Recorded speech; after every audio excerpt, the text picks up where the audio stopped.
Hey there, everyone. Welcome back to the Thinking Big podcast. Now, I am so thrilled and honored to be kicking off season 6 today with all of you. This is our 165th episode, and I cannot believe it. And I just want to take a moment to thank each and every one of you who's been here tuning in, sharing episodes, and helping us reach this incredible milestone. You know, your support has turned a simple podcast idea into something far bigger than I ever even imagined, and I am truly grateful for that. When I first started this podcast, I was just hoping to bring together a community of entrepreneurs and dreamers and doers who could actually learn from each other's experience and our failures. And 6 seasons and 164 episodes later, we have grown into a thriving network of people hungry for insights, strategies, and real talk about what it takes to succeed in business and in life.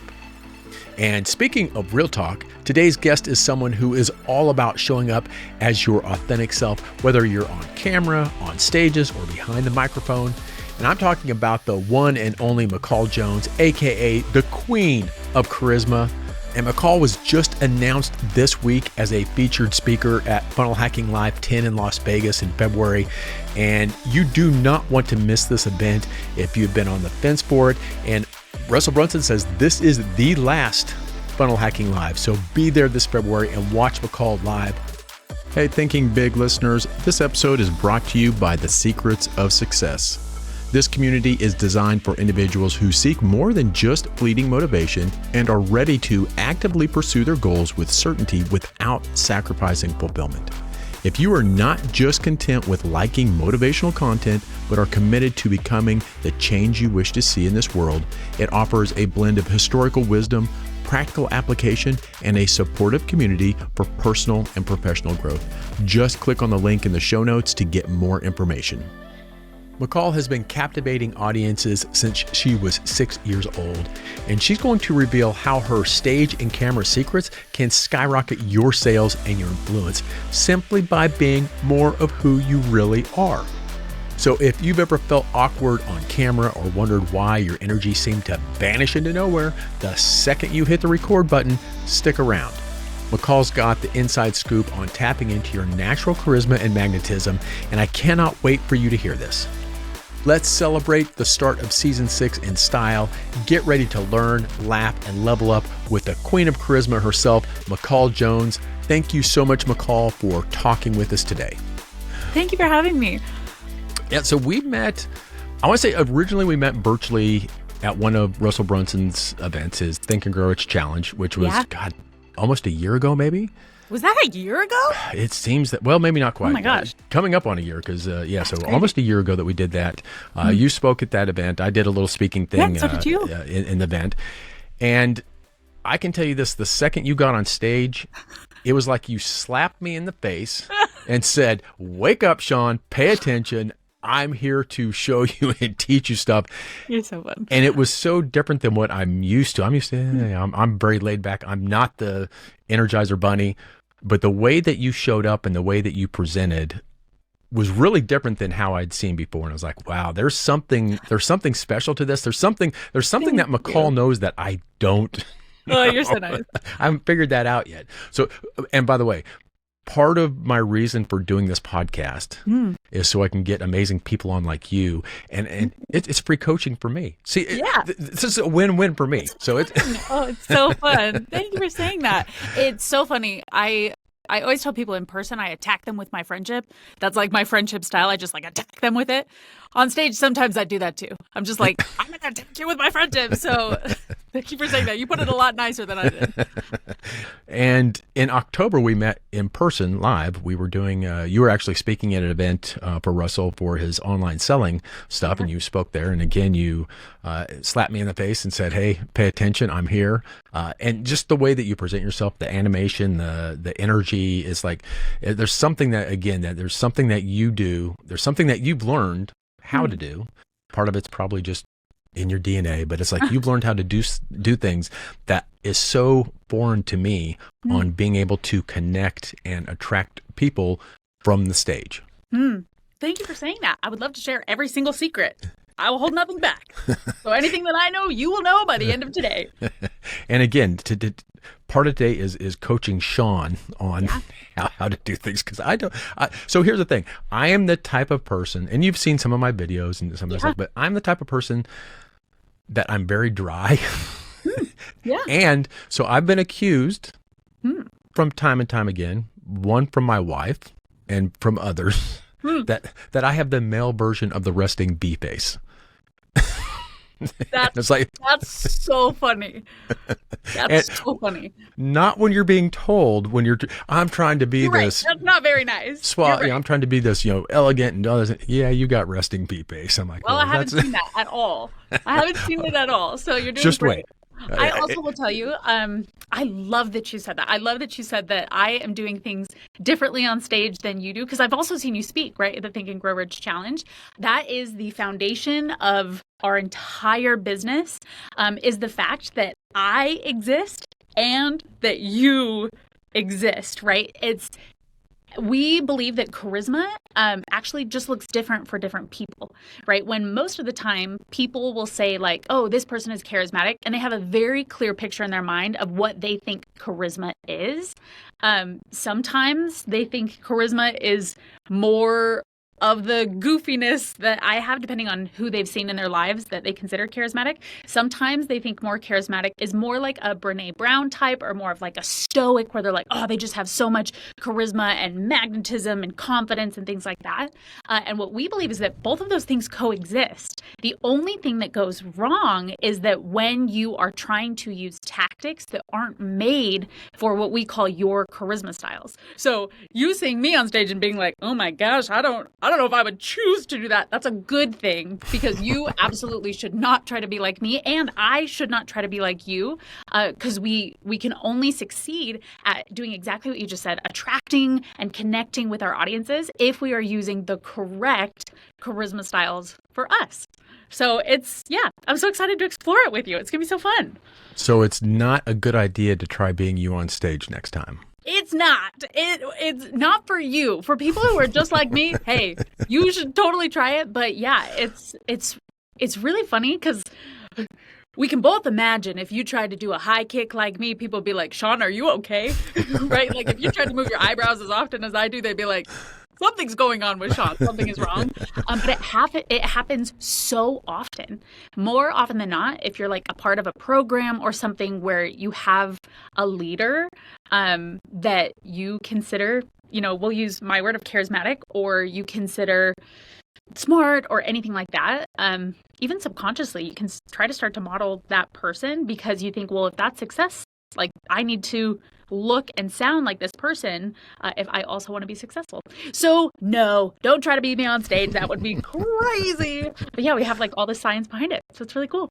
So being someone that's like, again, a different type of stage presence, a different type of, charisma can be just as effective if it fits the person that's doing it.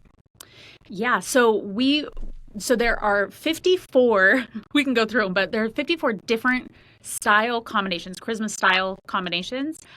All of them are equally as charismatic, but they just look different when they are in front of people. They just look different when they're trying to connect with people. They just look different when they're fun and things like that, right? You can think about it as, I love this. My husband told me this the other day, where some people say funny things and some people say things funny, right? Where like you, with a dry sense of humor, you will say things that are funny, right? You are witty and things like that. With me, more often than not, you say things that are funny. I say things in a funny way, right? So I say things funny and you say funny things. It's just a different style of humor. And it doesn't necessarily mean that one is more funny, right? It's not funnier than the other one, but they're just very different. And if you tried to do like gag, slapstick humor, it also wouldn't fit, right? We actually know this really intuitively. It's just when we think about it in terms of stage presence or in terms of, any performance medium, when we get on video, when we get in front of people, that part of our brain turns off of thinking like, oh no, it's actually supposed to be different. I'm supposed to be myself. Here's how to be myself. And we think like, oh, no, no, no, no. Like being on stage looks like this or being on video looks like this.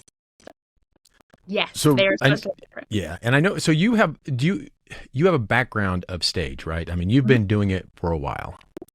Yeah, yeah. So I spent my entire life either on a stage or in front of a camera. So I started my professional singing career when I was 6 years old. I sang in front of my first crowd of 20,000 people when I was 8. I did movies in high school. I taught performers all through my 20s how to be in front of people, how to, have stage presence, singing, acting lessons, things like that. Yeah, and then it was in 2020. I went to Funnel Hacking Live to support my sister-in-law who was speaking. I didn't know anything about internet marketing. I didn't even know what a funnel was, and I went because she was speaking. And I happened to sit next to this woman who was talking about how she couldn't get people to click on her webinar. She couldn't get people to click on her Facebook ads. Like people weren't staying on her webinar long enough to hear the pitch. And then she went on to talk about how she felt so awkward and she was so playful in real life, but so weird on video. And I should turn to her and I was like, I think I can help you. I think I can help you. I'll do it for free. I've never worked with entrepreneurs before. And 4 calls later, we 12 extra click-through rate on our Facebook ads and we 3 extra conversion rate on our webinar. And I was like, oh, this stage present thing that like I've been on stage, like I could actually teach people how to do this and it would benefit their business. Like this is crazy. So yeah, a whole background in performing. That was my whole life, which was so fun. So do you think, again, I look at you on stage and of course, when we see people on stage, it's not necessarily, it's like it's almost like a performance. I mean, it's like they are their alter ego, whatever it is, but you seem so confident on stage. And do you think that your early like presence on stage helped you get this gift to see that other people can't see? It's like I don't recognize that stuff like you do, but is it because you are so confident on stage or you're so comfortable on stage that okay, now that I'm comfortable, now I can see other things that like when I get on stage I'm just scared shitless and it's like so I don't think of anything and it's like I'm just scared. So it's like is there a point where you have to be comfortable? Things, what do you mean recognize things? Like the things that I'm recognizing on stage? Do you mean in other people, like to teach them how to be on stage? Yes. Like you see that on when people are talking and say, well, I don't get this or this. You can, because you have such comfortable on stage and you've got such a long history on stage. Do you think that's where you get the gift of being able to say, oh, it's because you're doing this, or you need to do this. You need to show up this way in order to connect with your audience. Yeah, 100%. I think my background in performance gave me a lot of different perspectives. I also had crazy performance anxiety growing up. I would have panic attacks before I went on stage sometimes and then go perform in front of, like I said, like 20,000 people or something. And learning how to deal with that was a really interesting thing. I think when I started teaching performers, so primarily I was working with kids and I would do these big concerts for them and I had to reverse engineer what I had intuitively done myself, which a lot of people aren't really given that opportunity of being like, okay, wait, what was my process? And then have to teach it to a 7-year-old, you know what I mean? Or like a high school kid. Yeah. It made me so hyper aware of the stage secrets, if we want to call them those, like that I did know. So yeah, I felt like I honed my own craft for probably the first like 22 years of my life. And then for the next, I taught voice and acting for like 6 years. I learned how to recognize even like the special sauce in somebody, I guess, because I wanted these kids to feel confident as themselves. I would teach them different tactics based on what they were comfortable with and what made them feel awesome. So I really spent a long time. I would say it was called Voice Lesson Boot Camp. That's what I did with all these kids. Oh my gosh, I loved it so much. Those kids were the best. Honing my secrets and having to extract things from my own brain. I would say that was a skill that I learned as I taught these kids because it had to be as simple as possible. When I transitioned into teaching entrepreneurs, the interesting thing was I now had to extract and analyze why audiences were responding to them differently, because it was a different process of a entertainer connecting with an audience versus an entrepreneur like trying to sell something or trying to connect through a story when a performer could do it with a song. it was all built with people though. So it was analyzing like how an audience is responding and their emotions, not only like what the performer looked like and if they looked awkward, but actually the connection they were making with the audience member, if that makes sense.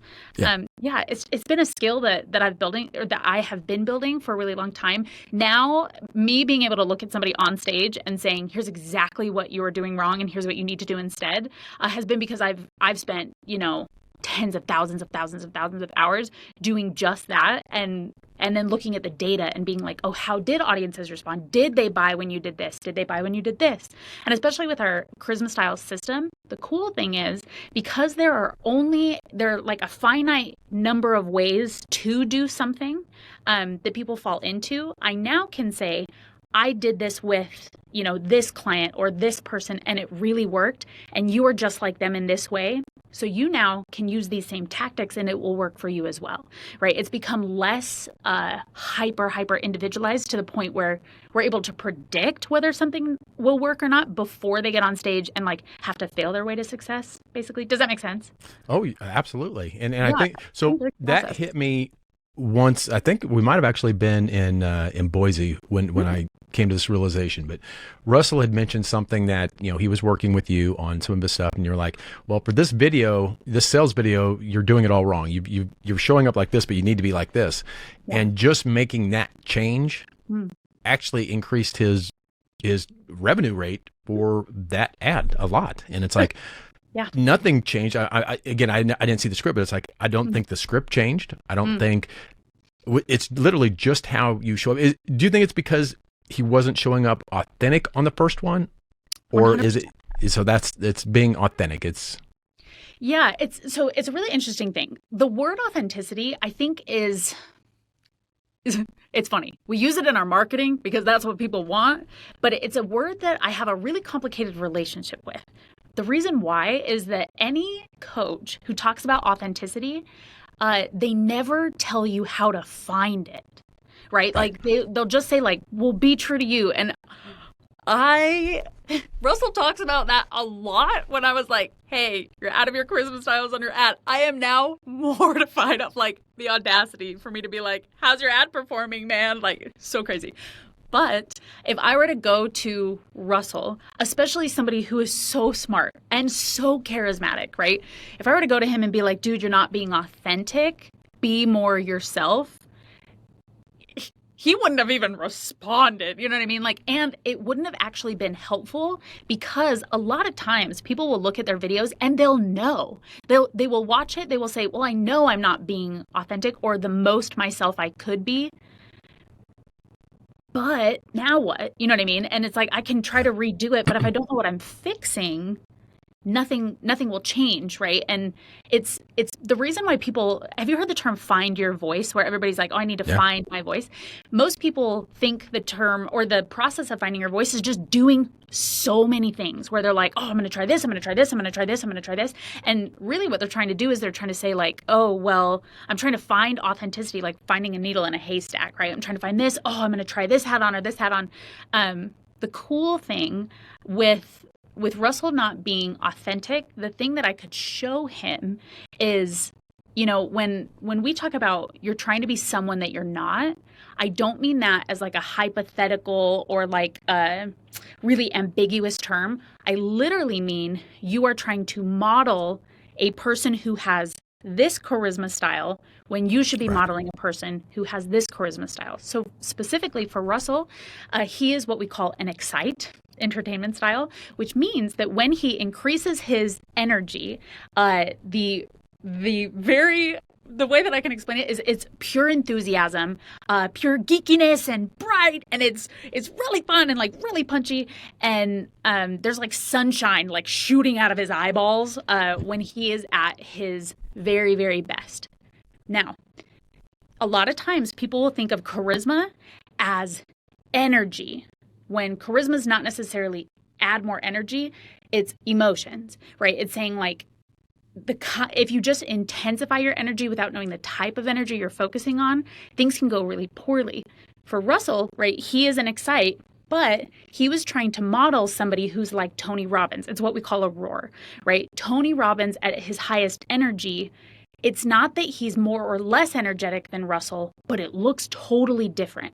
So Russell, who is more like bright, enthusiastic energy, was trying to add more power, volume-based energy, and it was making him look abrasive, which abrasive, when the audience feels that something abrasive is happening, they just leave, right? They leave, or they interpret it as being salesy, even though the script itself wasn't a salesy thing. It's the type of charisma or the type of energy he was putting into it that was repelling audiences. And like I said before, like most people, when they look at charisma, they say, oh, well, if I want to be more charismatic, all I need to do is I need to add more energy. And that was actually really sabotaging Russell. It was like, no, don't think add more energy. And I'm sure the take that they used, he was like tired that day or something, right? There's a lot of different things that can cause it. It's not that he was trying to be abrasive, right? But something changed his energy. And to get back to that word authentic, right? It made him inauthentic because he was using the wrong type, if that makes sense. Right. And it's not being authentic in what you believe in and what you're doing. It's literally just authentic on how you're being, how you're up there, how you're presenting. It's not what you're saying, it's how you're saying it is not being authentic. Can I tell you something really interesting though?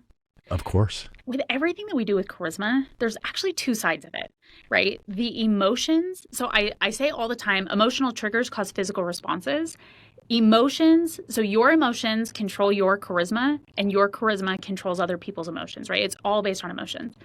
More often than not, if you look inauthentic, right? If your charisma looks off, a lot of times it's because what you're saying is causing you to present it inauthentically. It's like if you're selling an offer that you know doesn't work, like I can show you the choreography that you're supposed to change of like, oh, your face needs to be like this, your voice needs to be like this.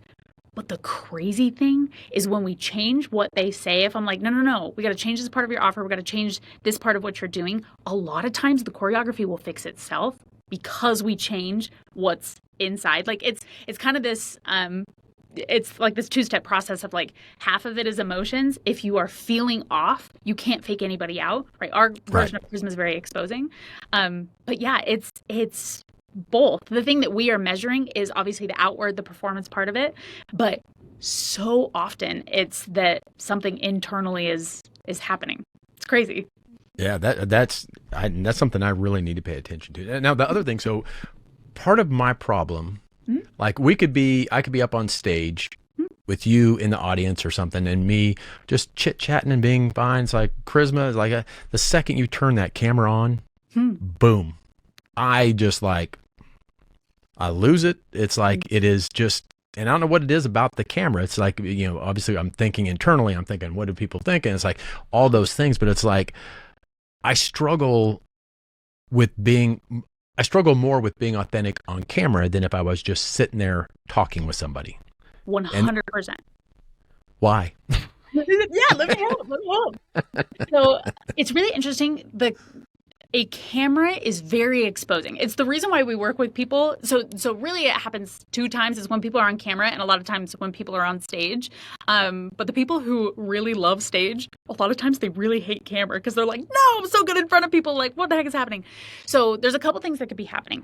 One is speaking into the void, because right now you have a camera on you. Yeah. But you're also having a conversation, right? So this is synchronous communication, which means that it very much follows like an emotional pattern of something that's happening in real life, right? You're responding to me, right? You have feedback. Even, you being on video with me is causing you to act and react the same way that would be if we were having a conversation in person. You're very emotionally intelligent.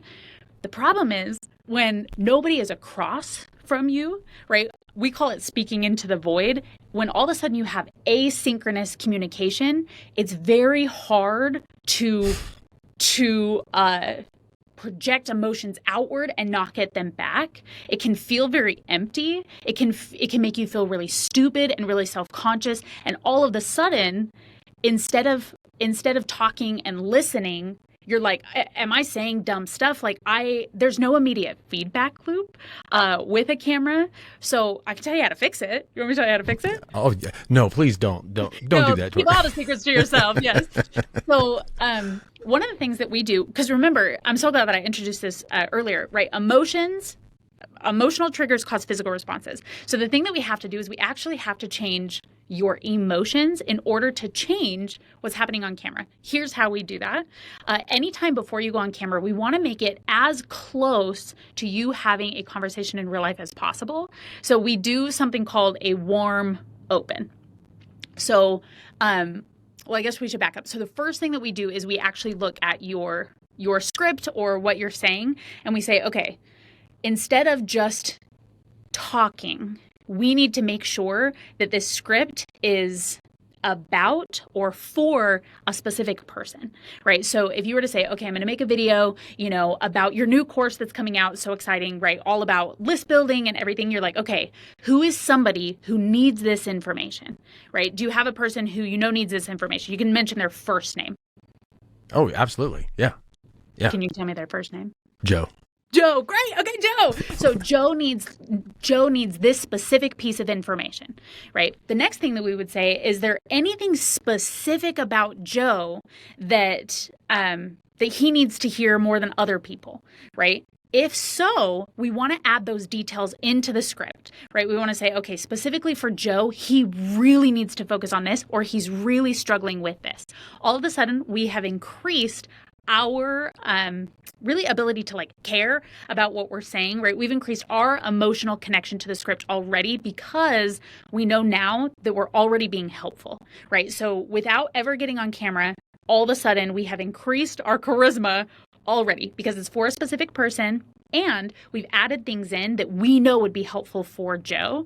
And we can make the video as if we were going to send it to Joe specifically, right? So that's the first thing that we would do, is we say, okay, let's make it specific and let's connect it to a person, right? Automatically, your brain will not think speaking into the void, but it would be as if you were sending Joe a video message emotionally first. The next thing that we would do is we would say, okay, so now we've changed our emotional state. Now we have to change our physical state, right? So now we say, before you start filming, you're going to do two things. One, I call a general warm-up or an emotional warm-up, where you want to know the emotion that you want the video to portray, right? You're like, is this that you're excited to teach this to Joe? Are you really sorry that Joe's going through this, right? Whatever it is, it just needs to be an emotion that is clear. Because if you're not clear on the emotion, then Joe's never going to be clear on the emotion, and the rest of your audience is not even going to feel an emotion, right? So we just have to be specific. So if we say, okay, I'm really excited to do this with Joe, awesome. What we have to look at is audiences always know when something's off. We can never fake them out. So if we're feeling terrible, or if we're mad, or if we are devastated or whatever, if our emotional state currently is different than we want our emotional state to be on camera, if those emotions don't align, we have to actually change our emotional state because we can't fake it. It will always look weird. So that could be a 2-minute thing. That could be a 20-minute thing. It totally depends on the gap between what you're actually feeling and what you want the video to look like you're feeling, if that makes sense. Yeah. So you can either be like, okay, I'm going to watch videos that make me feel excited. I'm going to play my son in pool and win. You know what I mean? It can be anything to make the emotion as close to the emotion you want to film as possible. So once we've changed, right, we've changed the script, and now we've changed our overall emotional state. Now we need to change our physical state.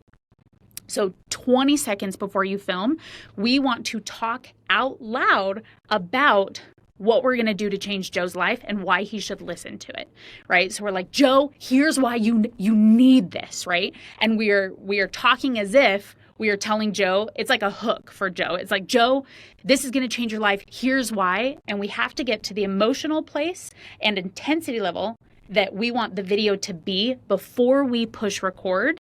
Then we push record, we film the video only when we, the 5 seconds before the video and talking on video should sound the same. And your video will be 100% different. Now, for somebody like yourself who's doing content a lot, the great news is you change all the scripts at the same time. right? When you're batching your scripts, you say, okay, this one's for Joe, this one's for Anna, this one's for this one's for that. Then when it comes to knowing the emotional state, you choose the emotion for each script, right? And you say, okay, excited, frustrated, this, right? And then you take the scripts and you batch them based on emotion, right? You say, okay, I have all of my excited ones here. I have all of my frustrated ones here. I have all my sad ones here. And then when you go to change your actual emotional state, you can change the emotional state one time and then just do those little 20-second warm opens before you film each of those videos, and you can bang them out so that you just stay in that emotional place. And then if you want to switch emotions, then you walk away, you spend 20 minutes now getting frustrated or whatever, and then you knock out all the rest of the scripts doing just like those 20-second things in between. But yeah, like I said, it's all an emotional thing. Isn't it cool? That is genius. Sometimes I literally feel like the movie Joker, like when he's in a serious situation, he's sitting there cracking up, laughing. It's like, sometimes I'm supposed to be serious and I'm sitting here laughing. It's like, totally. So that makes so much sense to do that. It's like, you got to match those energies. Yeah. The other thing that I find sometimes is I will do like a video for something, and I will think that I'm just over the top. So this isn't live. This is like I'm doing a video for a course, and I think I'm just animated and over the top. I go back and I watch the video, and it's like, yes. And next week, I'm like, so do we have to play up more than we think we're going to for video specific? I mean, because all of us are doing a lot of technology now. We're doing a lot of video stuff. Totally. Is how you show up for a video different than like a stage from a presence standpoint? Yeah, totally. So I look at it as everybody has a 1 to 10 like energy scale. Mine is going to be different than yours, is going to be different than Russell's, whatever, right? We have, when you are at your 10 and you want to think of like events in your life when you're like, oh, that's the most energetic I have ever been, right? This is my 10. And you can just think of like different instances. What I say is when it comes to video, we need to increase our intensity to the point where we are able to get somebody's attention, right? So I say videos always need to be a 7 plus. Probably 7 is where you're at on your 1 to 10 scale. Well, depending on the video, especially an ad needs to be like a 7. Podcast here, like we'll go in and out. Like usually I coach at my 5, right? And I know that just from a lot of study of myself. I coach at my 5. Like this is probably my 5, 6, something like that. If I'm doing a video on my own, it's probably going to sound like a little bit more like this. And when I'm on stage, it's probably like a 9, 10. So when you talked about before, like when people get on stage, they're doing like a performance. So the thing that I coach them not to do is do the alter ego thing where it's like, you're a different person, because I feel like it always can sabotage them. We've seen that actually, with all of our data and coaching, but it doesn't mean that you're not going to intensify and be a more intense version of yourself because you are on stage, right? And you need to project and like all that stuff. But you're using the same tactics. You're just intensifying them. So what I would say for you specifically, especially Sean, it's all about that warm open. The hard thing is when you feel like you're being over the top and then you watch the video, we want to define what over the top means, right? If it was exhausting, it means your actual emotional state and the one you wanted to look like on video, there probably was a bigger gap. So you were having to fake it, which is exhausting. So it could have been that filming the video felt exhausting. So you felt like, oh, well, when I watch this, it's going to look like I had to use so much energy because it was so exhausting. Right. The other thing is you could have felt ridiculous because you were using tactics that weren't right for you, which will feel like, when you say over the top, it could have been like, oh, I felt like I was moving my face so much because you were having to focus on something. It totally could have been that. The other thing is, it could be the voicemail thing where if you hear your voice on a voicemail and you're like, that's my voice. Oh my gosh, I will never speak again. My voice is crazy, right? Some of it could be getting used to like seeing yourself on camera. The other thing I would say is those warm opens that I talked about, that's like the secret sauce, and everybody discounts them because it feels so simple, but if you get your energy level to the place you want the video to be before you push record, you'll feel less like a 0 to 60 jolt at the beginning of the video, and you'll have a more accurate representation of what that video is going to be. So usually I say it's like a car going from 0 to 60. You don't want to start filming until you get to 60. That could take 20 seconds. It could take 2 minutes, whatever that is. Yeah, so yes, on video, a lot of times we're more in like the 7 range. On stage, we're more in like the 9, 10 range. But it's so that we hook people, things like that. Yeah, I think I have to pretend I'm on a 20, which I'll show up and it'll look like a 2. I'll also say something else. So there's a difference between energy and intensity. And I actually feel like Gen Z really captures this really, really well, right? A lot of times with,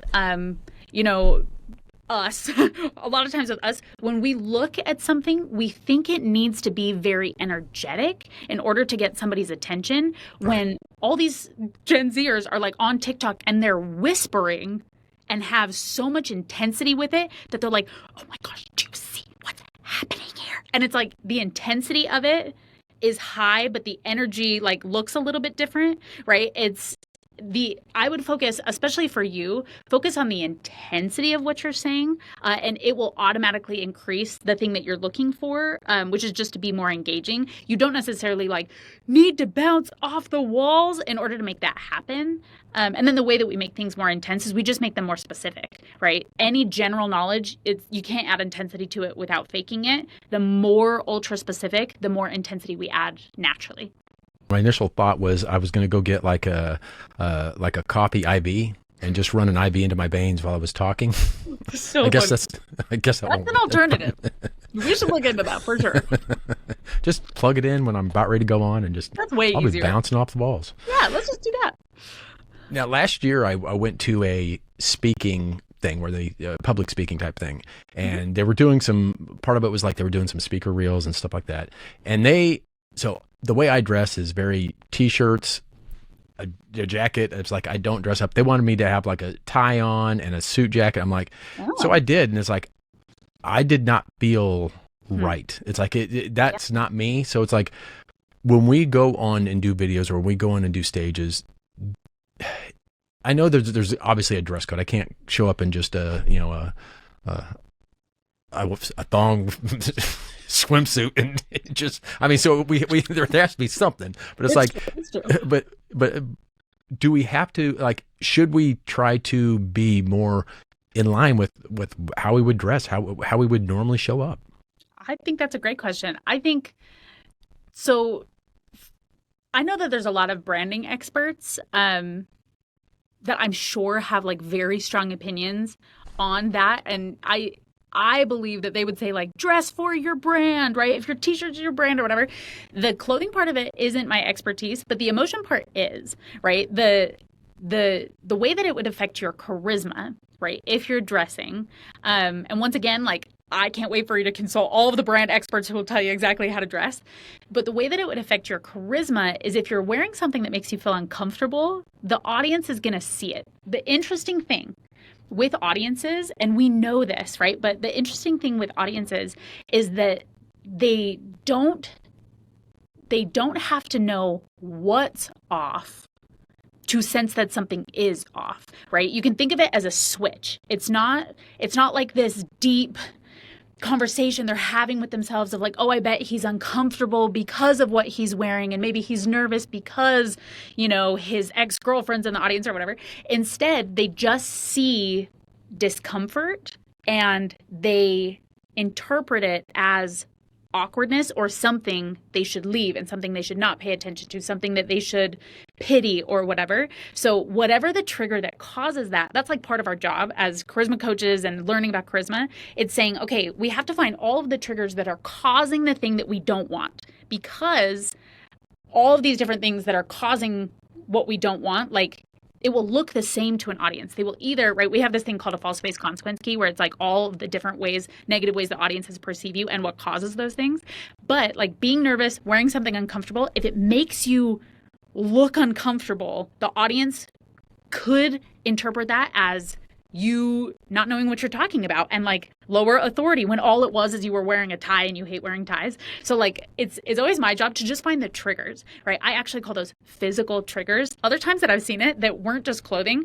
I worked with a lot of real estate agents at one point. We partnered with a fantastic real estate coach, and all of them are using green screens.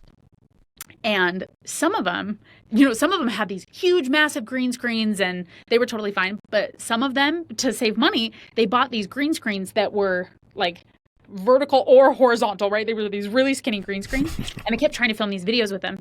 And when it came to movement, they knew if they went like out with their arms, that their arms would be cut off and they wouldn't show on the green screen. So they were always smaller and more timid in their personality, and like all of these, it was causing all of these crazy issues because they knew that they couldn't raise their arms.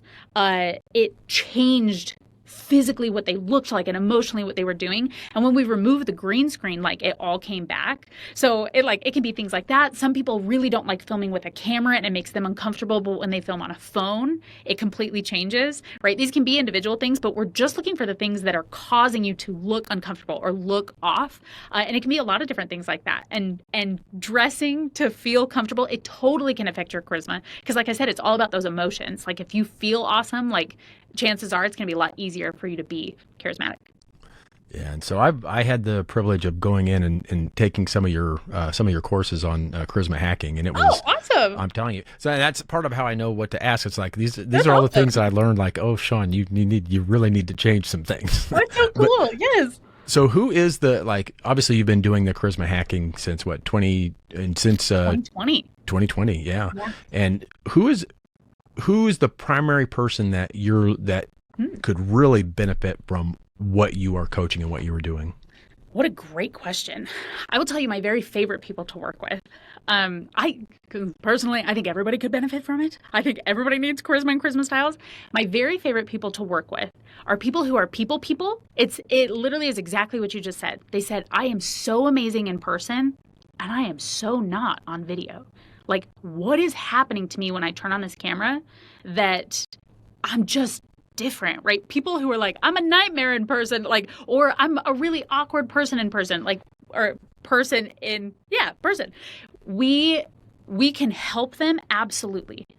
But charisma styles works best because we make people exactly who they are when they are at their best. So people who have a really high ceiling of like, I have great conversations with people, right? I am so friendly and amazing in person. I feel like I really connect with people. It works fastest for them because it's like unleashing them, right? It's like what we did with Russell. The tweaks are so small but so significant that it makes a massive, massive impact for those people because, like I said, they're so amazing in person and they're so confused why it's not translating that they think that something's wrong with them. Those are my favorite people to work with for sure. Depending on the projects, we work with people, as far as like niche or things like that. We work with coaches. We really like helping them hone their framework and differentiating themselves between other people, helping them tell their stories and things like that. We work with a lot of speakers, a lot of webinars, a lot of origin stories, things like that. But yeah, my very favorite people who I feel like benefit the most and the fastest are those people who are like, I'm amazing in person. What the heck is happening on video? It's exactly what you said. And so I see a lot of like coaching entrepreneurs to, for performance, business performance, personal performance. Like I'm working with people that are doing good. And it's like every little bit counts for them. It's like a 2% increase in something can really help change their course of their business, their life. And it's like, this is one of those things.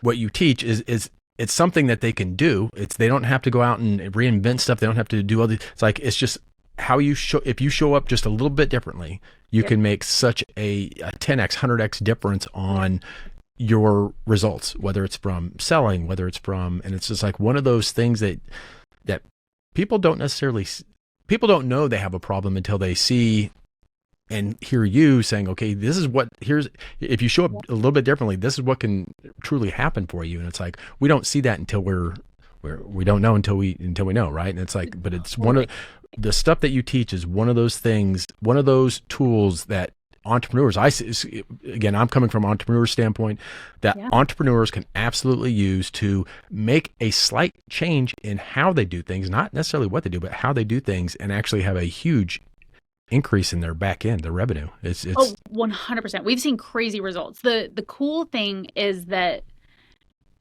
I keep saying charisma is emotions, but charisma is really the way that you create and control the emotions of your customer, right? And if you control their emotions, you control their actions, right? So like we've seen, I think I said this at the beginning, but like we've like 12x click-through rate for people. We've 3x conversions. We've like 100x engagement for people. Like the charisma is huge because you're controlling the emotions of your people, right? A lot of times what happens is if you turn off people's emotions, right? Or you repel people because emotionally, they never even make it to your pitch, right? They don't even care what you have to offer because they don't hear it, right? They don't hear it. And if your stories don't resonate with people, like they're not going to feel like they need things, right? We talked a lot about this at that Selling Online event that we did with Russell, who is so fantastic at this, but it really is. It's controlling their subconscious. It's controlling their emotions. And entrepreneurs, are in it's your job to move people, right? So when you say like there's increases in this and increases in that, it's the same way that you optimize, a web page for conversions with the headline. It's like charisma is the headline. It's everything that's happening above the fold. That is charisma. It's not the stuff that's in the fine print at the bottom that like you focus on last to tweak it. It's like charisma is absolutely the headline on the web page, where if you change that, everything else on the page has a chance to be seen. And if your headline is wrong, they're never going to scroll down, So yeah, it's how you're perceived. It's even like people will look at you and say, are you competent or not based on your charisma, right? They will say, do you have authority or not based on your charisma? Sometimes I'll meet people and it's crazy because my radar is so sensitive, and I will meet them and I will think that they just started their business. And I will leave shocked at how much like money they've made and things. And it's not a humility thing. It's not because they were humble or anything. It's because they were insecure, like talking about it. It's because they were using the wrong charisma style, or they felt very abrasive and standoffish, and it didn't make them look like they had more authority. It made them look like they had less, right? I mean, I'm charisma hacking people every second of every day, but just like, oh, wow, like it just reveals, right? The kind of charisma we do, it's exposing. It will show people the exact expert that you are. And some people come to us, I know this is a little bit of a tangent, but some people come to us wanting to hide with charisma, and our system doesn't work for them, right? They are trying to convince people that they are something that they're not. And we're like, I'm so sorry, but we can, like, it will not work. Our tactics will not work to make you seem like you have something that you don't. But if you actually do have a thing, like, this will work so well for you because it is truth, right? The kind of charisma that we teach, like, it exposes truth. And it's really cool. Yeah, and I can't wait to dig into more of that stuff. I'm going to have time coming up here shortly where I'm going to really dig in, and I've gone through it, but it's like I need to sit down and focus and like really go through it and do some work on it. And I can't wait to see what comes out of it on the backside. Now, you're about ready also to, God, in the new year, you're going to be launching your new charisma hacking stuff. Tell me about that. I can't wait for it. Thanks. So what we have found is that with charisma, it's always best when we can use charisma to do something, right? Like a lot of times people think of charisma as like choreography and, what to do with your hands and your face and your voice and your body. And we do cover that, right? We do cover that, absolutely. But the same way that we talked about how to structure your content, right? When I was like, oh, well, first you got to change the script because you have to make sure that it's emotional. You got to use the right details in order to enhance your charisma and connect with people. Then we got to change your emotional state, right? All these different things. So the parts of charisma, right now, we may change the name. You know how this goes, entrepreneurs, right? Right now we're calling it uncopyable. So the things that we're going through are the 6 main stories, the main things that you have to nail to differentiate yourself from your competitors. One of them is is so deeply on that emotional stuff of saying like, you need to recenter. Here's exactly how to be authentically you, right? We spend a good chunk of it on that. And then we move to the next piece, which is saying like, okay, now, you need your charisma styles. So this is more like that choreography thing that we talked about. It's like, here's exactly what to do with your hands, face, voice, and body in order to be yourself. So you don't have to trial and error all these different things. And then we start to go through these stories like your origin story of saying, when people tell an origin story, they just tell the wrong one and it doesn't move people. It doesn't actually get people to buy from them. And we know exactly what story you're supposed to tell. So we go through that. Another section of it is what we call your blue ocean framework. Any amazing entrepreneur, right? You may even be working on building your framework, but to be honest, everybody's doing it wrong, right? The way that we created our charisma styles framework, our competitors, this is a secret. I hope my competitors aren't listening. They all want to partner with us because they don't think of themselves as competing with us. We've created a blue ocean for ourselves just in the way that we present our framework, and it's nuts. And we've packaged it and we show people how to do that, and so that they can present it charismatically, right? We partner that charisma in with that blue ocean framework. We go through offer to make sure that you are telling your offer. It's not necessarily like your expertise, but that you're telling your offer and presenting it in a really charismatic way to increase your authority. There are stories that you tell when you're closing that we have to make sure that you nail, right? So really like the meat and potatoes of the offer is saying like, how do you differentiate yourself? How can you stand out with your charisma, with your stories, with presenting your expertise so that one, everybody wants to partner with you, but people look at you and they say, oh, this is truly different. This is truly different. This person is truly different. They have an incredible personal brand. We're really excited about it. It's going to be amazing. So it's like charisma and like the highest value points that you could apply your charisma to. I'm telling you this, I cannot wait for that. It's going to be in January or somewhere in the new. Yeah, we're kind of launching it like New Year, New You. We're really excited. Yeah, I can't wait for that. And the best place for someone to go and get this information is just charismahacking.com, right? Yeah, charismahacking.com. It'll be there for sure. I want to thank you so much for being on the podcast, McCall. It's been great it's been great to get to know you over the past year and to watch you and to grow and to learn stuff. And it's like, so yeah, you're there's very few times where you get to an event or you see someone that actually impacts you in a way that's, I really want to go do that, because it was just such an impact that you were able to. When I saw you, I'm like, I'm you're so nice. Amateur hour. I need to up my game some more. I need to learn these things. You're totally pushing it. Thank you so much for having me. Oh, thank you so much. And awesome. I can't wait for this event to come out and this course stuff to come out. Looking forward to it. Thank you so much. Next year, everyone listening, you're going to have a more charismatic and more authentic person showing up every week.